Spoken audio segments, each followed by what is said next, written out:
Daniel, the millionaire best man, thought a penthouse could shield him from complications, until he found Isabella, the bride's blind, curvy friend, unpacking her suitcase in his room, her fearless presence unraveling his carefully controlled world in ways he never saw coming. My beautiful, cherished story family. Oh, how my heart leaps with pure joy to feel you all gathered here with me today. Welcome to Mr. Paul's Stories, where we weave our dreams and hearts together through the magic of stories. Before we dive into today's soul-stirring tale, please give a minute. Let me say a word of prayer with you today. May your heart brim with boundless love. May your spirit sparkle with hope and wonder, and may a cascade of blessings wrap you in warmth and peace. I pray this story binds us closer, lifts our souls, and fills us with the beauty of shared moments. Amen. Now, my precious friends, let's get cozy, let our cares meld away, and step hand in heart into this enchanting new story together. Now, let's begin. He'd paid for the penthouse to avoid exactly this kind of complication, but when Daniel Matthews opened the door to find a woman's suitcase on his bed and the sound of humming from the bathroom, he realized his money couldn't buy him out of every surprise life had in store. The wedding weekend at the Grand Chateau Resort was supposed to be simple. Give the best man speech, charm a few socialites, and retreat to his private suite where he could conduct business calls without interference. Daniel had specifically requested and paid triple for the hotel's most exclusive accommodation. Yet here he stood, Italian leather luggage in hand, staring at someone else's belongings scattered across what should have been his sanctuary. The humming stopped. "Hello," a woman's voice called from the bathroom, melodic but cautious. "Is someone there?" Daniel straightened his Armani tie, prepared to deploy the polite but firm tone that had served him well in boardrooms. "There's been a mistake. This is my room. Your room." The bathroom door opened, and Daniel's prepared speech died in his throat. She emerged with the confidence of someone completely at home in her own skin. Curves that filled out her emerald dress in ways that made his mouth go dry. Dark hair cascading over one shoulder, and the most striking feature of all, eyes that looked past him rather than at him, unfocused but somehow more present than any gaze he'd ever encountered.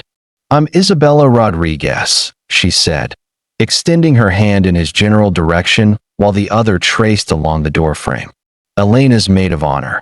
And according to my confirmation email, this is definitely my room." Daniel found himself staring something he rarely did, and certainly not so obviously. She was nothing like the reed-thin models and socialites who typically populated his world. Where they were sharp angles and calculated poses, Isabella was soft curves and natural grace. Where they performed their attractiveness, she simply existed. In hers, Daniel Matthews, he managed, reaching for her outstretched hand. The moment their skin touched, something electric shot up his arm. Her handshake was firm, decisive, the grip of someone who'd learned to make strong first impressions. In a world that often underestimated her. "Matthews." She tilted her head, a smile playing at the corners of her lips. "You're the best man Elena warned me about." "Warned you?" Rich, charming, and completely allergic to anything deeper than small talk. Her laugh was warm honey over whiskey. She said, "You collect women like some people collect vintage wines. Beautiful to look at, expensive to maintain, and quickly forgotten." The accuracy of the assessment should have stung. Instead, Daniel found himself intrigued. When was the last time someone had spoken to him so directly, without the filter of his net worth? "And you're the friend," she said, "could read people like books," he countered, studying her face for any sign of offense. "I prefer to think of it as having finely tuned bullshit detectors." Isabella moved into the room with surprising ease, her fingertips trailing along surfaces as she navigated. "Now, about this room situation," Daniel pulled out his phone, already dialing the front desk. Old habits died hard. When problems arose, you threw money at them until they disappeared. I'll have this sorted in 5 minutes. They'll find you another room, probably upgrade you to don't. The single word stopped him mid-dial. Isabella had settled into the armchair by the window, somehow managing to look regal despite the chaos of luggage surrounding them. Don't. What? Don't assume I need you to swoop in and fix this. Her voice carried no anger, just quiet certainty. I called the front desk 20 minutes ago. The hotel is completely booked. Not just us, but 3 other weddings, a corporate retreat, and some tech conference. They made a mistake with the reservations, and we're both stuck. Daniel's finger hovered over his phone screen. In his world, completely booked meant you hadn't offered enough money yet. I could call the manager, explain the situation, could you? Isabella's head tilted in that way he was beginning to recognize, like she was listening to something he couldn't hear. Or would you demand they move the blind girl to a broom closet so the important millionaire doesn't have to be inconvenienced? The words hit like a physical blow. That's not what isn't it? She leaned forward, and for the first time, her unfocused gaze seemed to pin him in place. Look, Daniel, I'm sure you're used to getting your way. But sometimes life doesn't care about your bank account. Sometimes you just have to deal with what's in front of you. Silence stretched between them, filled only by the distant sounds of wedding preparations drifting through the windows. Daniel found himself really looking at Isabella for the first time, not cataloging her differences from his usual type, but seeing her. The way she held herself with quiet dignity. The subtle smile that suggested she was enjoying his discomfort far more than she should. The complete absence of the desperate-to-please energy he'd grown accustomed to from women. There's a couch, he said finally. There is. I'll take it. Isabella's smile widened into something that transformed her entire face. Now that's interesting. The millionaire offering to give up the bed. Elena said you were full of surprises under all that designer armor. What do you think? Have you ever found yourself in a situation where your assumptions about someone were completely wrong? Share your story in the comments below. Something in her tone made him step closer, drawn by a curiosity he couldn't name. What else did Elena tell you about me? That you're brilliant in business, loyal to a fault when it comes to friendship, and absolutely terrified of letting anyone see who you really are underneath all the success. Isabella's voice softened. She also said you were the only person who visited her in the hospital after her accident, and that you never once treated her differently afterward. The observation caught him off guard. He'd forgotten that Isabella would know about Elena's temporary paralysis after the car accident. They'd been roommates in college, closer than sisters. She's my best friend's fiancée. Of course I visited. Did you visit because she was Jason's fiancée? Or because she was Elena? The question hung in the air between them, more intimate than any conversation Daniel had had in months. He found himself wanting to answer honestly, to match the vulnerability she was offering. Instead, he deflected. We should probably figure out the sleeping arrangements. Isabella's expression shifted, the momentary openness closing like a door. Of course, practical matters first. She stood, her movements suddenly more careful, more guarded. The couch pulls out into a bed. I can take that. No. The word came out sharper than he intended. I said I'd take the couch. Because I'm disabled. Because you're a guest. They stared at each other. Or rather, he stared while she seemed to look through him to something he couldn't identify. Finally, Isabella nodded. Fine. But I'm buying dinner. There's a pizza place that delivers, and I'm guessing your usual diet doesn't include carbs or flavor. Despite everything, Daniel almost smiled.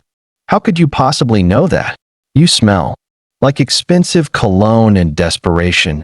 Your suit probably costs more than most people's rent, and you haven't made a single comment about the minibar prices. Isabella moved toward her suitcase with practiced efficiency. Trust me, I know your type. As she began organizing her belongings, Daniel found himself watching the economical grace of her movements, the way she created order through touch and memory. Everything about her challenged his assumptions about disability, about beauty, about what it meant to truly see someone. Isabella. Yeah. For what it's worth, I don't think Elena warned you enough. She paused in her unpacking, a smile ghosting across her lips. About what? About how completely you were going to turn my weekend upside down. The pizza arrived at 7:47 p.m., delivered by a college kid who kept glancing between Daniel's $1,000 watch and Isabella's casual dismissal of his obvious wealth. Daniel had offered his platinum card.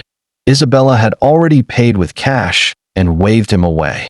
You're going to have to get used to not being in control of everything, she said, settling cross-legged on the floor beside the coffee table. Pass me a slice. Daniel found himself on the carpet. Actual carpet, not the marble floors of his penthouse. Watching Isabella navigate her meal with the same confident precision she applied to everything else. She ate like someone who genuinely enjoyed food, not like the women he usually dated who treated every calorie as a moral failing. Tell me about the speech, Isabella said, sauce dotting her bottom lip in a way that made Daniel's chest tighten unexpectedly. What speech? The best man speech you've been rehearsing in your head since you walked in. She reached for her wine glass, fingers trailing along the table's edge until she found it. You've got that, I'm mentally editing my public performance energy. Daniel paused mid-bite. How could you possibly? Your breathing changes when you're thinking about something stressful. Gets shallower. And you've been tapping your fingers against your thigh in groups of 3 since we sat down. Isabella's smile was gentle but knowing. Plus, Jason told me you've rewritten the speech 17 times. 18, Daniel admitted, then immediately wondered why he was being honest. What's so hard about it? You've known Jason since college, right? Daniel set down his slice, suddenly losing his appetite. That's the problem. I've known him too. Long. Meaning? The question hung in the air, loaded with an invitation he wasn't sure he wanted to accept. In the soft lamplight, Isabella's face was open, genuinely curious. Not the performative interest he was used to, but real engagement. Meaning I know all his secrets, Daniel said finally. The real ones. The ones that would make for a much more interesting speech, but would also probably end his marriage before it started. Isabella's laugh was unexpected, rich and genuine. Oh, this is good. Spill. I'm not going to. Come on, Daniel. We're sharing a room, we're eating pizza on the floor, and tomorrow I have to watch my best friend marry someone. Give me something juicy. There was something about her tone, conspiratorial, warm, completely without judgment, that made Daniel's usual walls feel unnecessary. He used to be terrified of commitment. Like, genuinely terrified. In college, he once broke up with a girl because she said she loved his coffee. His coffee. Not him. His coffee. He panicked because he thought it was a gateway to deeper feelings. Daniel found himself smiling at the memory. He called me at 2 a.m., convinced she was going to propose. Next, Isabella was grinning now, her whole face lit up with amusement. Please tell me you have more. He practiced asking Elena out for 3 months. In the mirror. I have video evidence. You're terrible, Isabella said, but she was laughing. Elena's going to die when I tell her. You can't tell her. Watch me. She reached for another slice, and somehow her hand brushed against his. The contact was brief, barely a second, but it sent electricity shooting up Daniel's arm. Unless what? Unless you tell me something real about you. Equal trade. Daniel's hand was still tingling where she'd touched him. What do? You want to know? Why are you really afraid of the speech? The question cut deeper than he'd expected. Isabella had gone still, her attention focused entirely on him in a way that felt both thrilling and terrifying. When was the last time someone had asked him something that mattered? Because, Daniel said slowly, I don't know how to talk about love without sounding like I'm reading from a script. You don't believe in it. I believe in it for other people. Jason and Elena, they're real. They see each other, you know? All the messy, complicated parts, and they still choose each other every day. Daniel's voice dropped to barely above a whisper. I've never had that. Never. I've had relationships. Beautiful women, successful women, women who looked perfect. On paper and at charity galas. He was surprised by his own honesty. But they were all performing. We were all performing. I never knew if they loved me or my portfolio. Isabella was quiet for a long moment, her head tilted in that listening way. What about you? What about me? Did you love any of them? The question hung between them like a challenge. Daniel opened his mouth to give his standard deflection, then stopped. Something about the way Isabella waited, patient, non-judgmental, genuinely curious, made him want to tell the truth. I don't know, he admitted. I thought I did sometimes. But looking back, I think I was just comfortable, safe. They were beautiful enough to make me look good, successful enough to fit my life, and distant enough that I never had to risk anything real. That sounds lonely. It was practical. Same thing sometimes. Daniel looked at her, really looked, and felt something shift in his chest. Isabella wasn't performing. She wasn't angling for anything, wasn't calculating her responses for maximum effect. She was just present, listening, seeing him in ways that had nothing to do with sight. Can I ask you something? He said. Shoot. How do you do it? How do you trust people when you can't see their faces? Isabella's smile was soft, almost sad. You think seeing someone's face tells you who they are, doesn't it?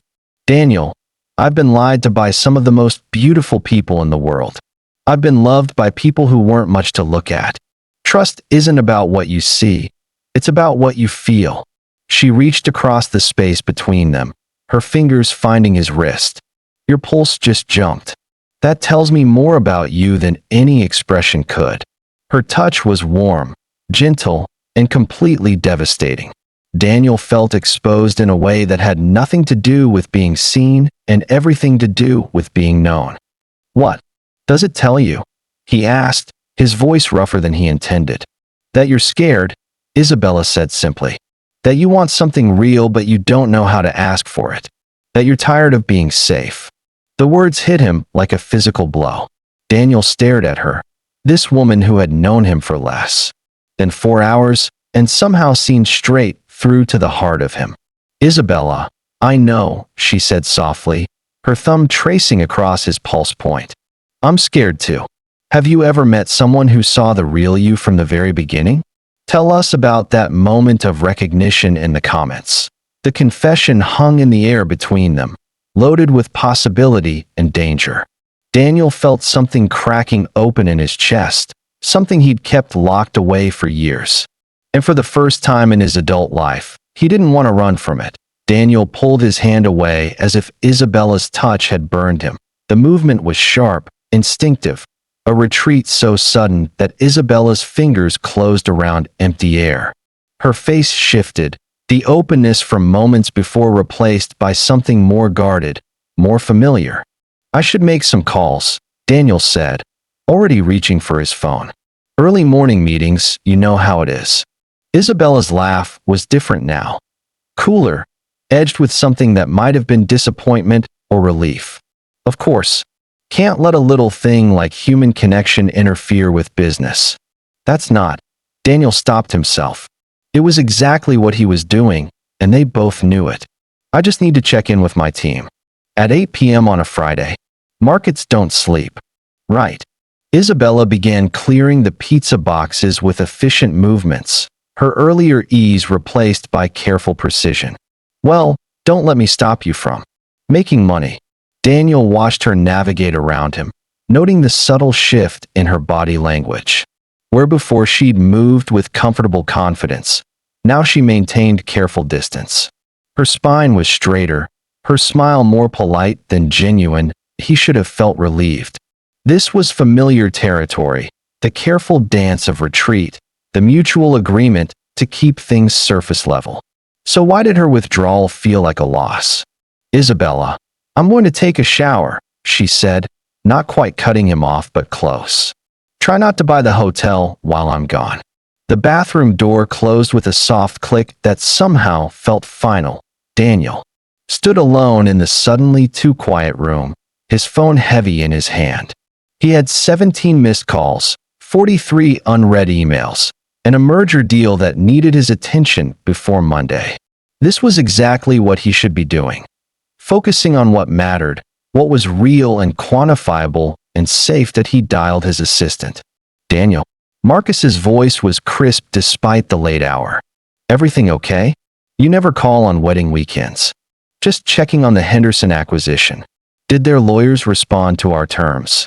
At 8 p.m. on a Friday? Sir, even corporate sharks need to sleep sometimes. Daniel moved to the window, staring out at the resort grounds where other wedding guests were laughing and drinking and being effortlessly human. What about the Tokyo markets? We should have gotten an update by now. Daniel. Marcus's voice shifted, becoming more personal than professional. What's going on? I sound what? Rattled. The word hit uncomfortably close to home. Daniel Matthews didn't get rattled.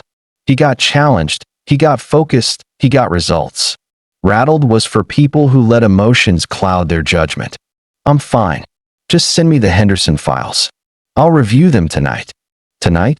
Sir, you're at your best friend's wedding. Shouldn't I be what? Marcus was quiet. For a moment. Nothing. I'll send the files. The line went dead, leaving Daniel alone with the sound of running water from the bathroom and the uncomfortable realization that his assistant, was questioning his priorities. He settled onto the couch with his laptop, losing himself in the familiar comfort of spreadsheets and projections. Numbers didn't lie, didn't surprise you, didn't make you question everything you thought you knew about yourself. Numbers were safe. 20 minutes later, the bathroom door opened and Isabella emerged in a cloud of steam and the scent of jasmine. Shampoo. She wore silk pajamas that somehow managed to be both modest and devastatingly attractive. Her damp hair falling in waves over her shoulders. Daniel's fingers stopped moving on the keyboard. Don't mind me, Isabella said, her tone carefully neutral. Just pretending you're not here. She moved around the room with determined efficiency, preparing for bed with the kind of routine that spoke of years of self-sufficiency. Daniel found himself watching despite his resolution to focus on work. You don't have to pretend, he said. Don't I? Isabella paused in her nighttime routine, her hand resting on her travel jewelry case. Seems like that's what we're both doing now. I'm working. You're hiding.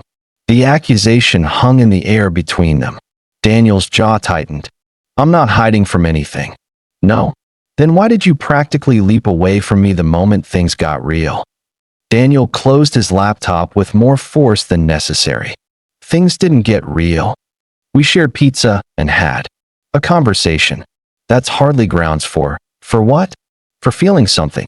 Isabella turned to face him fully, and even though her gaze wasn't focused on him, he felt pinned by the intensity of her attention.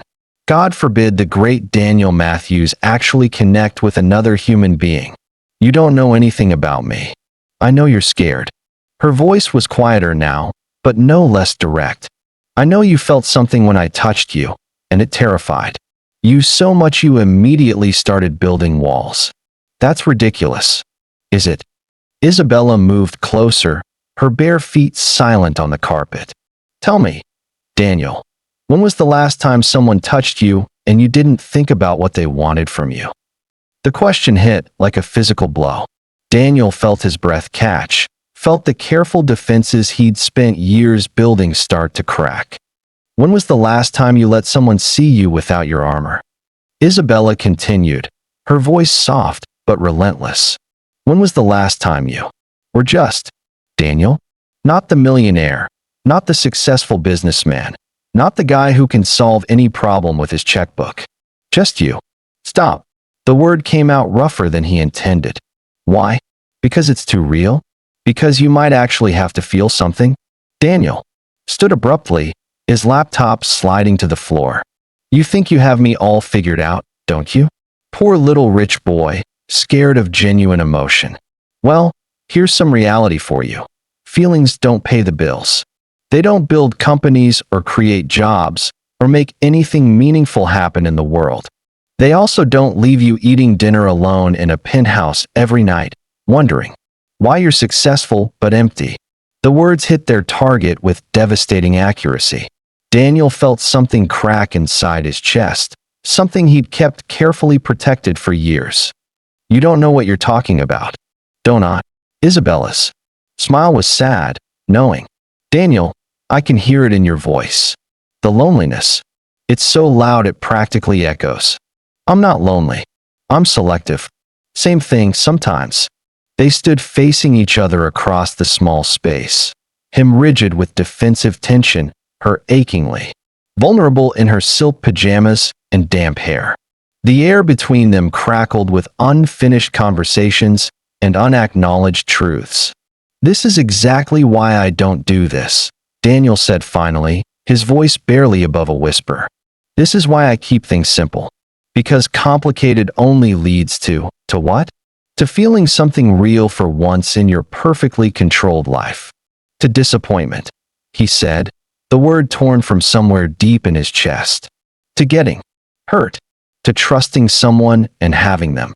He stopped himself, but it was too late. Isabella's expression had shifted, the anger replaced by something that looked dangerously close to understanding. Having them what, Daniel? But he was already moving, grabbing his key card from the dresser. I need some air. Daniel, wait. The door closed behind him with a soft click, leaving Isabella alone in the room that suddenly felt too big and too empty. What do you think? Have you ever pushed someone away just when things were getting real? Share your thoughts about fear and vulnerability in the comments in the hallway. Daniel leaned against the wall and closed his eyes, his heart pounding like he'd just run a marathon. Through the door, he could hear Isabella moving around the room, and he wondered if she was as shaken as he was. He wondered if she was as scared of what was happening between them as he was. He wondered if it was already too late to run. Daniel found himself in the hotel bar at 9:23 p.m., nursing a scotch he didn't want and avoiding the concerned glances of other wedding guests. The amber liquid burned, but not as much as the memory of Isabella's voice saying his name as he walked away. Coward. The word echoed in his head with devastating clarity. He'd built an empire by taking calculated risks, by making hard decisions, when others hesitated. But one vulnerable moment with a woman who saw too much, and he'd fled like a teenager. Rough night. Daniel looked up to find Jason sliding onto the adjacent bar stool, still in his rehearsal dinner clothes, but with his tie loosened and his hair mussed. His best friend looked tired but happy, the kind of exhausted contentment that came from being exactly where you belonged. Shouldn't you be with your bride-to-be? Daniel asked, grateful for the distraction. Elena's having a girls' night with the bridesmaids. Something about face masks and champagne. Jason signaled the bartender for a beer. I was heading to bed when I saw you down here looking like someone stole your favorite calculator. Very funny. I'm serious. You have that expression you get when a deal goes sideways. Jason studied him with the uncomfortable perception of lifelong friendship. What's going on? Daniel took another sip of scotch, buying time. Nothing. Just checking some emails. Decided to grab a drink. Bullshit.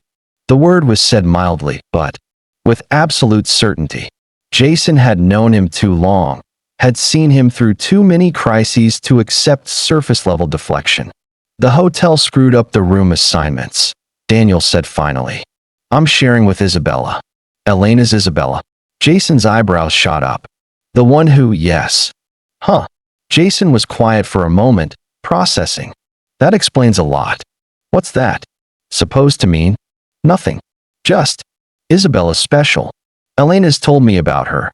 She's not like other people. She sees things differently. Literally and figuratively. Daniel's grip tightened on his glass. So I've noticed. And that scares the hell out of you. It wasn't a question. Jason's voice held the kind of gentle understanding that came from years of watching Daniel navigate relationships like business transactions. efficiently, strategically, and with minimal emotional investment. I don't know what you're talking about. Danny. The childhood nickname hit like a punch to the gut. Jason only used it when he was being serious, when he was trying to reach past the walls Daniel had spent years constructing. When was the last time you ran from a woman instead of just buying your way out of a situation? The question hung in the air between them, loaded with implications Daniel wasn't ready to face. Before he could formulate an answer, his phone buzzed. With a text, "Isabella, there's been an emergency. I need you to come back to the room." Now. Daniel's blood went cold. "I have to go." "What's wrong?" But Daniel was already moving, taking the stairs two at a time because the elevator felt too slow. His heart pounded with a fear he couldn't name. What if something had happened to her? What if his cowardly retreat had somehow, he burst through the door to find Isabella sitting on the edge of the bed, her phone in her hands and tears streaming down her face. "Isabella? What's wrong? Are you hurt?" She looked up at his voice, and the raw pain in her expression made his chest tighten. "My sister," she said, her voice breaking. "She's in the hospital. Heart attack. They don't know if she's going to." Daniel was beside her before she could finish the sentence, his earlier retreat forgotten in the face of her distress. "What hospital?" "I'll call my pilot. We can be there in. It's in Seattle," Isabella said, wiping her eyes with the back of her hand. "The last flight left an hour ago. I can't get out until tomorrow morning." And by then, her words dissolved into a sob that seemed to come from somewhere deep inside her chest. Without thinking, Daniel pulled her into his arms, feeling her trembling against him like a bird with a broken wing. "Hey," he said softly, his voice gentler than he'd known it could be. "Hey, it's going to be okay." "You don't know that," Isabella said into his shoulder, her tears soaking through his expensive shirt. "Maria's been taking care of everyone since. Our parents died. She's only 42, she doesn't smoke, she exercises. This doesn't make sense." Daniel found himself stroking her hair, the gesture as natural as breathing. "Sometimes these things don't make sense. But your sister is strong, right? If she's been taking care of everyone, she's a fighter." Isabella pulled back slightly, her unfocused gaze somehow finding his face. "She is. God, she's the strongest person I know. But I should be there. She was there for me after." She stopped herself, shaking her head. "I should be there. After what?" Isabella was quiet for a long moment, her breathing gradually steadying. "After my accident. The one that took my sight. I was 17, driving home from a party. Drunk driver ran a red light." Her voice was matter of fact, but Daniel could hear the old pain underneath. "Maria sat by my bed for 3 weeks while I learned how to exist in the dark. She never left, never made me feel like a burden." Daniel felt something crack open in his chest. "How long have you been blind?" 15 years. Long enough to know that most people see my disability before they see me." Isabella's smile was watery but real. "You did it too, when you first walked in. I could hear it in your voice, surprise, then calculation, then discomfort." The accuracy of her assessment made Daniel wince. "I'm sorry. Don't be. I'm used to it. But Maria never treated me differently. Never made me feel like I was less than whole." Fresh tears spilled down her cheeks. "I can't lose her, Daniel.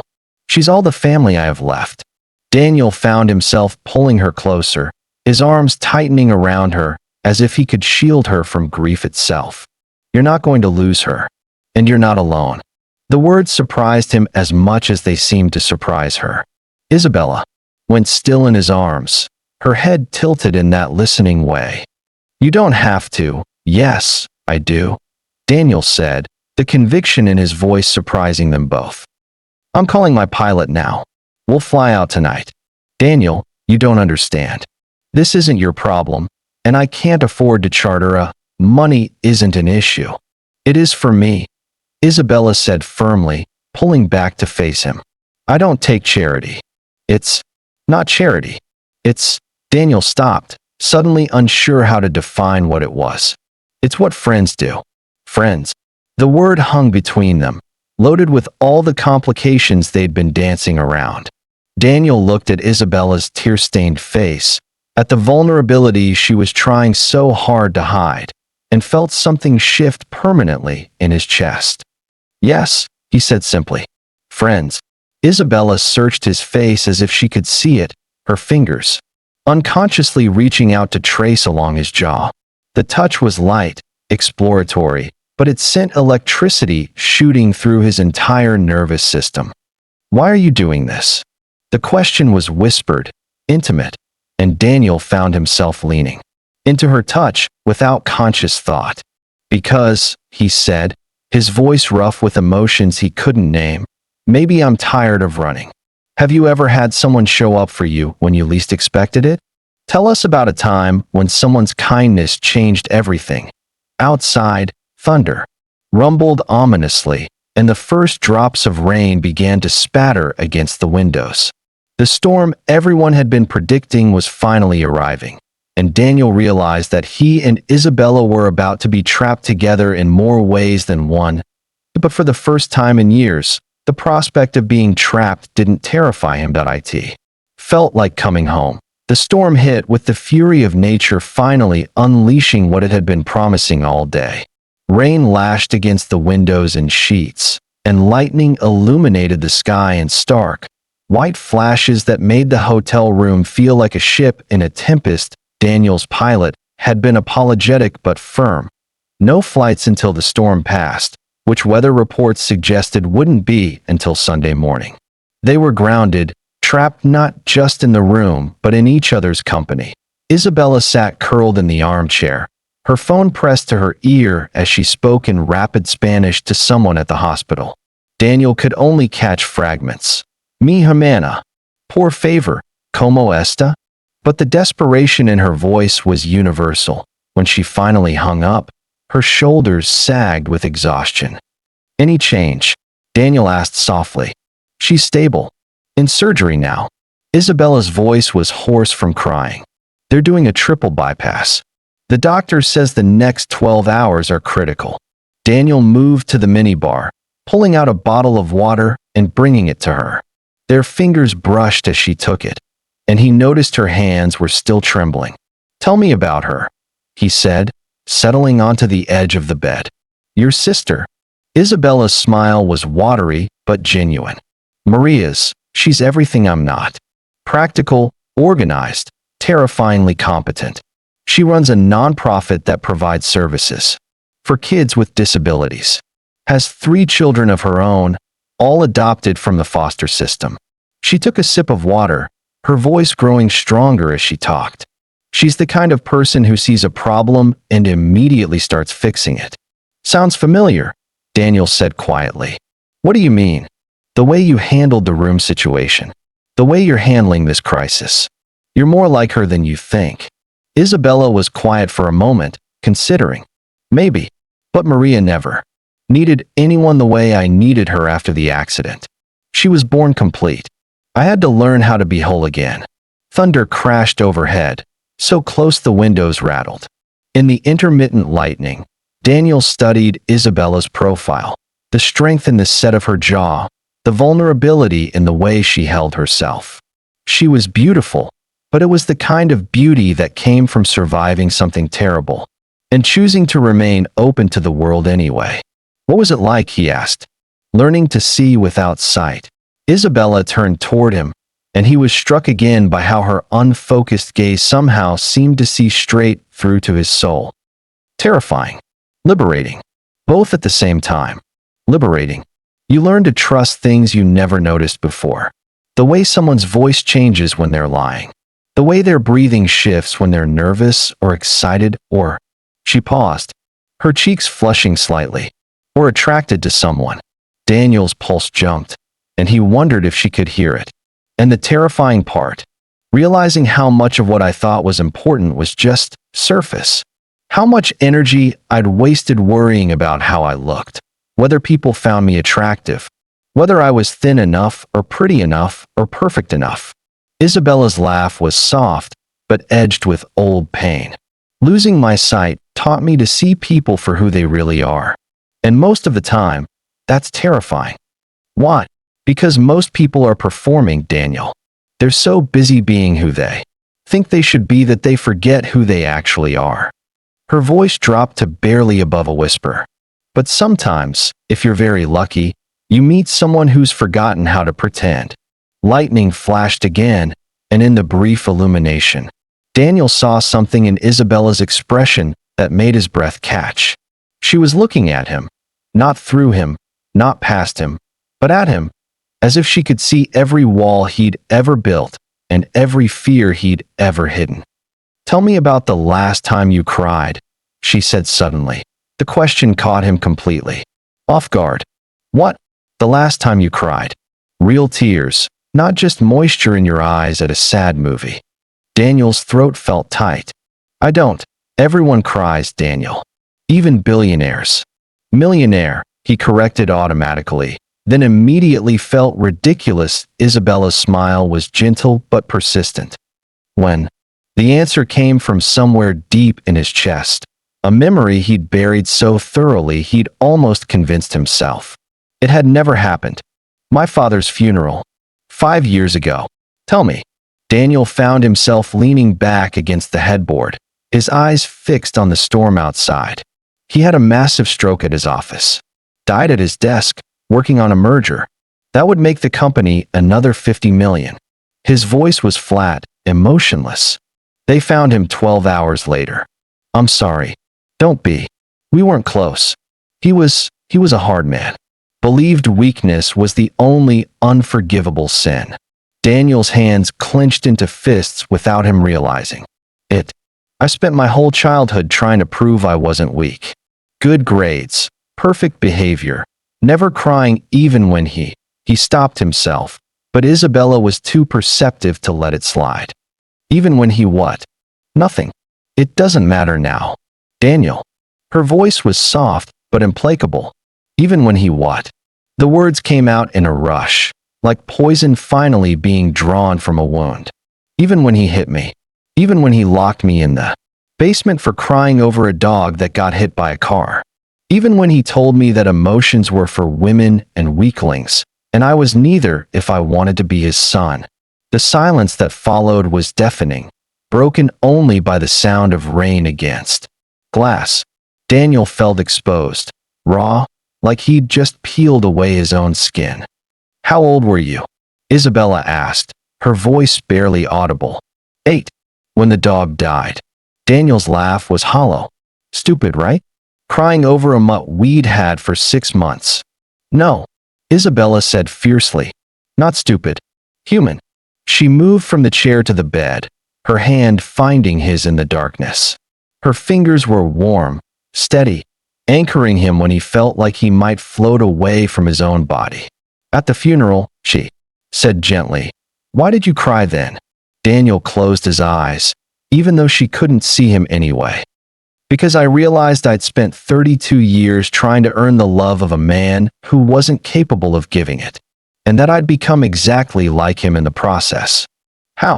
"Cold. Calculating. Seeing relationships as transactions." His voice broke. "Slightly. Never letting anyone close enough to hurt me. Never risking anything real, because real things can be taken away." Isabella's thumb traced across his knuckles, a gesture so tender it made his chest ache. "You're not like him." "How can you know that?" "Because you're here. Because when I needed help, you didn't calculate the cost or weigh the benefits. You just offered." Her voice was soft but certain. "Because you're terrified of feeling something real, which means you're capable of it. Your father never would have been scared. He would have been empty." The distinction hit Daniel like a physical blow. For years, he'd convinced himself that his fear was weakness, that his longing for connection was a character flaw to be suppressed. But Isabella was right. Emptiness didn't fear. Only hope could be frightened. "I don't know how to do this," he admitted, his voice barely above a whisper. "Do what?" "Feel things. Trust people. Be." He struggled for the word. "Vulnerable." Isabella shifted closer, and suddenly they were sharing the same breath, the same space, the same dangerous intimacy. "Then maybe," she said softly. It's time to learn. What do you think? Is it ever too late to learn how to be vulnerable? Share your thoughts about overcoming childhood wounds in the comments. Outside, the storm raged on, but inside their small sanctuary, something new was being born between them. Something fragile and terrifying and absolutely necessary. Something that felt dangerously close to hope. Thunder crashed again, and the lights flickered ominously. In the brief darkness that followed, Daniel felt Isabella's hand tighten around his, and he realized that for the first time in his adult life, he wasn't afraid of the dark, he was afraid of the light, of what it might reveal, of what it might demand from him. But with Isabella beside him, maybe that fear was finally worth facing. The power went out at 11:47 p.m. One moment, they were bathed in the soft glow of the bedside lamps. The next, they were plunged into complete darkness. The storm had finally claimed the hotel's electrical grid, leaving them in a world of pure sound and sensation. Well, Isabella said into the darkness, and Daniel could hear the smile in her voice. Welcome to my world. Daniel's first instinct was panic, the ingrained need to fix, to control, to restore order. His hand immediately reached for his phone's flashlight, but Isabella's fingers caught his wrist. Don't, she said softly. Not yet. Just be here, in the dark, with me. Her voice was so gentle, so sure, that Daniel found himself relaxing despite every instinct screaming at him to take action. Slowly, his breathing began to match the rhythm of the rain against the windows. How do you do it? He asked. How do you stay so calm when you can't see what's happening? Because I can feel everything else. Isabella's thumb traced across his pulse point, and Daniel was amazed by how much information that simple touch seemed to convey. Your heart rate just dropped. Your shoulders aren't hunched anymore. You're learning. Learning what? That not everything needs to be fixed or controlled. Sometimes you just need to experience. They sat in comfortable silence for a moment. The darkness somehow making their shared space feel more intimate, more honest. Daniel found himself hyper-aware of every sensation. The warmth of Isabella's hand on his wrist, the sound of her breathing, the faint scent of jasmine from her hair. Tell me what you see, Isabella said suddenly. Nothing. It's completely dark. No, I mean really see. What do you notice that you wouldn't have paid attention to before? Daniel closed his eyes, though it made no difference in the darkness. The rain sounds different against different parts of the building. Sharper against the windows, softer. On the roof. Good. What else? You're sitting closer than you were before the lights went out. Isabella's laugh was warm, rich with amusement. Very observant. What does that tell you? That you're not as comfortable in the dark as you pretend to be. Wrong. Her voice moved closer, and suddenly Daniel could feel her breath against his cheek. It tells you that I want to be closer to you. The admission hung in the air between them, brave and vulnerable and absolutely terrifying. Daniel felt his breath catch, felt something in his chest unfurl like a flower finally finding sunlight. Isabella, my turn, she said, her fingers finding his face in the darkness. Tell me what you see when you look at me. Her touch was feather-light, exploratory, mapping the planes of his face with the kind of careful attention he'd never experienced. No one had ever touched him like this. Not sexually, not possessively, but with genuine wonder and curiosity. I see. Daniel's voice was rough, uncertain. I see someone who's braver than anyone I've ever met. Someone who's been hurt but refused to let it make her cruel. Isabella's fingers paused at the corner of his mouth. What else? I see someone who's beautiful in ways that have nothing to do with how you look and everything to do with who you are. The words were coming easier now, pulled from somewhere deep inside him that he'd forgotten existed. I see someone who makes me want to be better than I've ever been. Daniel. His name was a whisper against his lips, and he realized she'd moved. Even closer, close enough that he could feel the warmth radiating from her skin. I see someone who scares me, he continued, his voice barely audible. Because for the first time in my life, I want something more than I want to be safe. Isabella's hand stilled against his cheek. What do you want? The question was loaded with possibility and danger. Daniel felt poised on the edge of a cliff, knowing that his answer would change everything between them. You, he said simply. I want you. The confession seemed to hang in the darkness between them, loaded with all the vulnerability he'd spent years avoiding. Daniel felt exposed, terrified, and more alive than he'd been in decades. I want you too, Isabella whispered, and the words hit him like a physical blow. But I need you to understand something. What? I've been here before. With men who thought they wanted me until they realized what being with someone like me actually meant. Her voice was steady, but Daniel could hear the old hurt underneath. Men who fetishized my blindness or saw it as a challenge to overcome. Men who wanted to be my hero instead of my partner. Daniel felt something fierce and protective rise in his chest. What happened to them? I sent them away. All of them.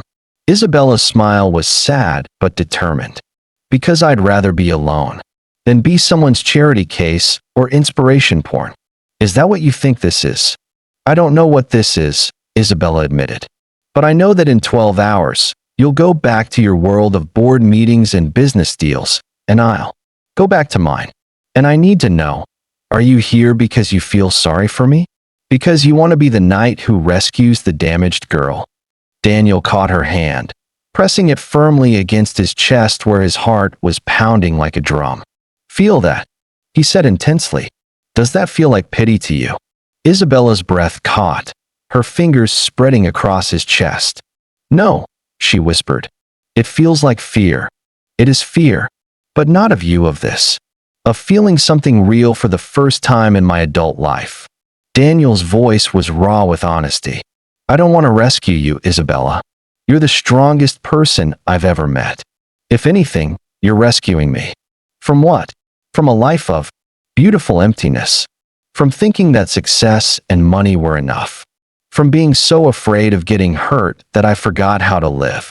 Thunder crashed overhead, and in the brief illumination of lightning, their faces were revealed to each other, him. Desperate and hopeful, her searching and vulnerable. I'm scared too, Isabella whispered when the darkness returned. Scared that you'll see me, really see me, and decide I'm not worth the complication. Never, Daniel said fiercely, his hands finding her face in the darkness. You're the least complicated thing in my life. Everything else is noise. You're the only thing that makes sense. Isabella leaned into his touch, and for a moment they simply existed in their shared space, breathing the same air, feeling the same electricity crackling between them. Daniel, yeah, will you hold me? Just hold me, while we wait for news. About Maria. The request was so simple, so human, that Daniel felt his heart crack open completely. Yes, he said, lying back and opening his arms to her. Come here. Isabella curled against his side, her head on his chest, her arm draped across his waist. She fit perfectly, like she'd been designed specifically for this moment, this embrace. Thank you, she murmured against his shirt. For what? For staying. For not running when things got real. Daniel's arms tightened around her, and he pressed his lips to the top of her head. Where would I go? He said softly. You're the first real thing that's happened to me in years. Have you ever found that your greatest fear was actually your greatest opportunity for growth? Tell us about a time when vulnerability led to unexpected joy. Outside, the storm continued to rage, but inside their small sanctuary, wrapped in each other's arms, Daniel and Isabella had found something rare and precious. A connection that transcended sight, status, and all the barriers they'd built around their hearts. For the first time in either of their lives, they weren't alone in the dark, they were home. Daniel woke to the sound of his phone buzzing insistently against the nightstand.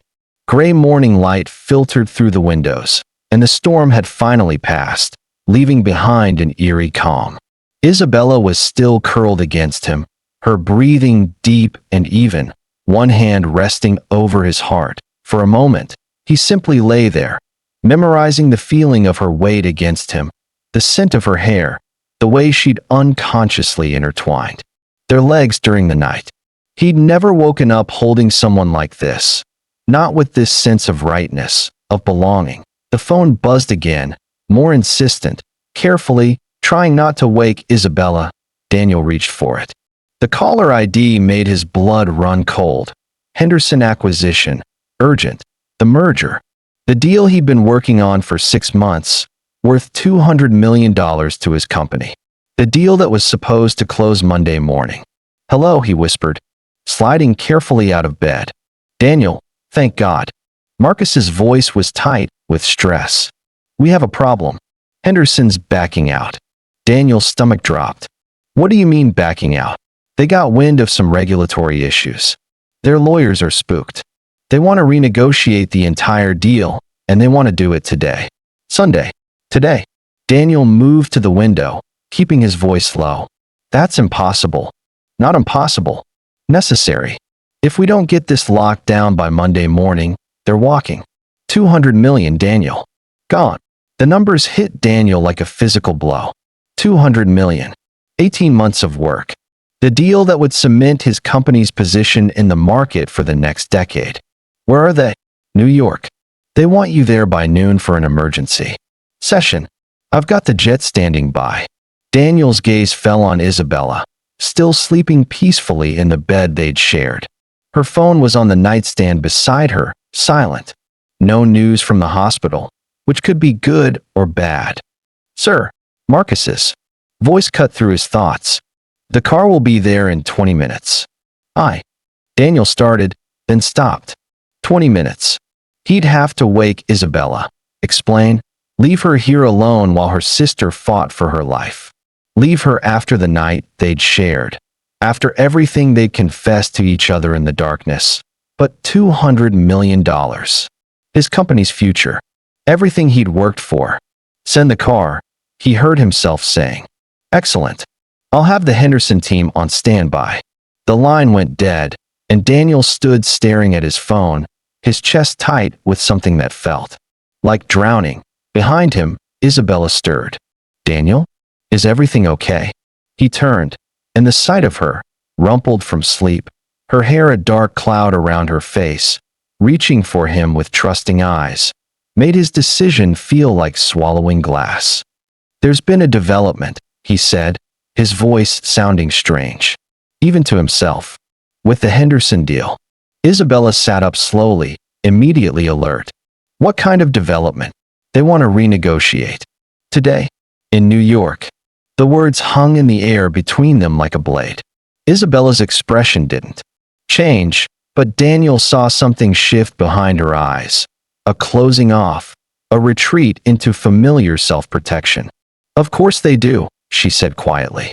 "Isabella, this isn't, when do you leave?" The question was asked in a voice so neutral it made his chest ache. This was Isabella armor-plated, Isabella protecting herself from the disappointment she'd been expecting all along. "The car's coming in 20 minutes. Isabella nodded, her movements suddenly mechanical as she swung her legs over the side of the bed. "You should get ready then." "Isabella, please, please what?" She stood, moving toward her suitcase with the careful precision he'd noticed when she was upset. "Please understand that your business deal is more important than sitting with me, while my sister might be dying. Please be grateful that you gave me one night before you went back to your real life. That's not fair." Isabella whirled around, and the fury in her face was magnificent and terrible. "Fair? You want to talk about fair? Fair would have been you being honest about who you are from the beginning instead of letting me believe." "Believe what?" "That you were different." The words exploded from her, raw with hurt. "That maybe, for once in my life, I'd found someone who saw me as more than a temporary adventure. Someone who could stay." Daniel felt like he was being torn in half. "This is my company, Isabella. My responsibility. Hundreds of people depend on, and I depend on no one." "I get it." Isabella's laugh was bitter, sharp enough to cut. God, Elena was right about you. You really are terrified of anything that can't be bought or sold. That's not true, isn't it? Tell me, Daniel, if this was anyone else, would you be leaving? If this was one of your socialite girlfriends having a crisis, would you choose a business deal over her? The question hit like a slap because they both knew the answer. Daniel's previous girlfriends had been convenient, ornamental, easily abandoned when business called. But Isabella, you're different, he said desperately. Am I? Because it doesn't feel that way right now. Right now it feels like I'm exactly what I've always been to men like you. A brief diversion from real life. Isabella, please, just listen, no. She held up a hand, her voice deadly quiet. You know what the worst part is? I actually believed you. Last night, when you held me, when you told me I was the first real thing in your life, I believed you. I thought maybe I'd finally found someone who could see past the blindness, past the complications, to who I really am. Tears were streaming down her face now, and each one felt like a knife in Daniel's chest. You did. You have. This is who you are, Isabella said with devastating finality. When push comes to shove, when you have to choose between money and people, you choose money. Every time. It's not that simple. It's exactly that simple. Isabella turned away from him, her shoulders rigid with hurt and fury. Get out. Isabella, get out. The words were torn from her throat, raw with pain. Go to your meeting, save your precious deal. But don't you dare stand there and pretend this is anything other than what it is. You running away the moment things got too real. Daniel felt something breaking inside his chest, something that had just been born and was now dying before it could draw breath. If I don't go, if I lose this deal, then you'll be exactly where I am right now, Isabella said, not turning around. Alone, with nothing but the truth about who you really are. The words hit their target with devastating accuracy. Daniel stood frozen, watching the rigid line of Isabella's shoulders, the way she held herself like she was made of glass, and one wrong move would shatter her completely. His phone buzzed. A text, car downstairs. Marcus, I have to go, Daniel said, the words feeling like surrender. Isabella didn't respond. She might as well have been carved from stone. Daniel moved toward the door, then stopped. Isabella, if you walk out that door, she said without turning around, her voice deadly quiet, don't come back. Don't call, don't text, don't send flowers with some bullshit apology. Just, let me pretend last night never happened. What do you think happens when fear wins over love? Have you ever walked away from something precious because it scared you? Share your thoughts in the comments. Daniel's hand hovered over the door handle. Behind him, Isabella remained motionless, waiting. The choice stretched out before him like a chasm. Step forward into his familiar world of contracts and profit margins, or turn around and fight for something he'd never believed he deserved. For a moment that felt like eternity, the future balanced on a knife's edge. Then Daniel opened the door and stepped through it, leaving behind the only woman who had ever seen him clearly and loved him anyway. The door closed with a soft click that sounded like an ending to the silence that followed. Isabella finally turned around, staring at the space where he'd been standing, her heart breaking so loudly she was sure the whole hotel could hear it. The private jet cut through the morning sky like a knife through silk. But inside, Daniel felt anything but sharp. He sat in the plush leather seat, staring at the laptop, open to the Henderson acquisition files, the numbers blurring into meaningless shapes. His phone sat silent beside him, no notifications, no calls, no text from Isabella. The absence was louder than any storm. New York loomed below, a glittering grid of ambition and power, the world he'd always known. But the memory of Isabella's voice, if you walk out that door, don't come back, clawed at him, raw and relentless. He'd chosen the deal, the safe bet, the life he'd built brick by calculated brick. So why did it feel like he'd lost everything? The car ride to the Henderson offices was a blur of Manhattan traffic, horns blaring like accusations. Daniel's phone buzzed once. A text from Jason. "You left her alone?" "Dude, what the hell?" He didn't respond. What could he say? That he'd chosen $200 million over the only person who'd ever made him feel alive? That he'd proven her right about who he really was? At the office, the Henderson team was all handshakes and forced smiles, their lawyers circling like sharks scenting blood. Daniel performed, because that's what he did best. He negotiated terms, countered objections, and projected the unshakable confidence that had made him a legend in boardrooms. But every word felt hollow, every gesture a betrayal of the man he'd glimpsed in the darkness with Isabella. "Mr. Matthews, you're distracted," one of the Henderson lawyers said, adjusting his glasses with a pointed glance. "Is everything all right?" "Fine," Daniel lied, his voice smoother than he felt. "Let's focus on the regulatory clauses." But his mind was back in that hotel room, replaying the moment Isabella's tears had soaked his shirt, the way her fingers had traced his jaw like she was memorizing him. He'd left her there, alone, waiting for news about her sister's life. He'd walked away from the first real thing he'd ever had because it scared him more than losing a deal ever could. Back at the Grand Chateau Resort, Isabella sat in the same armchair where she'd waited out the storm the night before. The room felt too big without Daniel's presence, too quiet without his voice cutting through her defenses. Her phone was warm in her hands, the screen reader silent since the last hospital update. "Maria's out of surgery. Stable, but not out of the woods." The words were a lifeline, but they didn't fill the hollow space Daniel had left behind. She traced her fingers along the armrest, grounding herself in the texture of the fabric.